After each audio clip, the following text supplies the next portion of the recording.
নমস্কাৰ,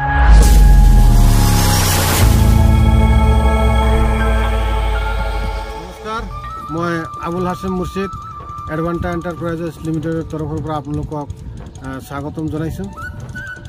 মই গোৱালপাৰা জিলাৰ চিংমাৰী চৰ গাঁৱত ইয়াতে আমাৰ কৃষক এজনে আমাৰ হাইব্ৰিড চিলি ADB 5759 তেওঁক আমি ডেমো দিছিলোঁ, চেম্পল দিছিলোঁ, তেওঁ খেতি কৰিছে।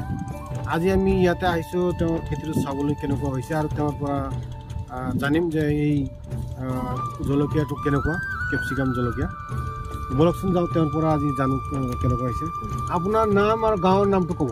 মোৰ নাম মহম্মদ ইছান আলী, আমাৰ গাঁও চিংমাৰী মৰণইছৰ, হয়, জিলা গোৱালপাৰা। হয়, আপুনি এইটো কি জলকীয়া লগাইছিলে? এটা 5759 এডভান্টা কোম্পানী। এইটো কি মাহত গুটি পেলাইছিলে? এটা শাওণ মাহত গুটি পেলাইছিলোঁ। আৰু গুটি পেলোৱা মানে লগোৱাৰ কিমান দিন পিছত আপুনি প্ৰথম ফলন তুলিব? 40 দিন পিছত আহিল। 40 দিন পিছতে ফলন তুলিব পাৰিছে। যিটো জলকীয়া আপোনাক দিছিলোঁ এইটো মই 5-10 গ্ৰাম মান গুটি আপোনাক দিছিলোঁ। তো এতিয়া আপোনাৰ ধৰক কিমান মান মাটি আছে? 1 পোৱা আছে। 1 পোৱাৰো কম হ'ব ন? কমেই হ'ব। তো প্ৰথম ফলন আপুনি কিমান কেজি উঠাব পাৰিছে? প্ৰথম ফলনটো 10 কেজি উঠাইছোঁ। আৰু ইয়াৰ গছবিলাক কেনেকুৱা, বেমাৰ আজাৰ কেনেকুৱা? বেমাৰ নাই, গাছগিলাত বেমাৰ নাই। বেমাৰ নাই, গাছৰা নহয়। তো বজাৰত যে লৈ গ'লে বেপাৰীয়ে কেনেকুৱা মানে বেপাৰী ইটাকে ভাল পাইছে। বেপাৰী এটাই ভাল পাইছে, ইটাকে লাগে বেপাৰীক খালি।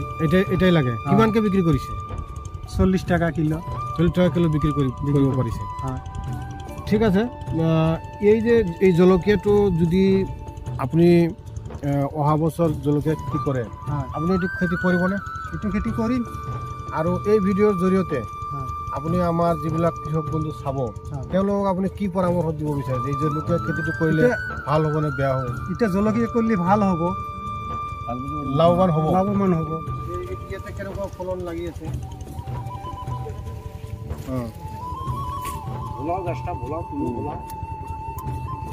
এইটো ফলন ভালতো, মোটামুটি লাগি আছে।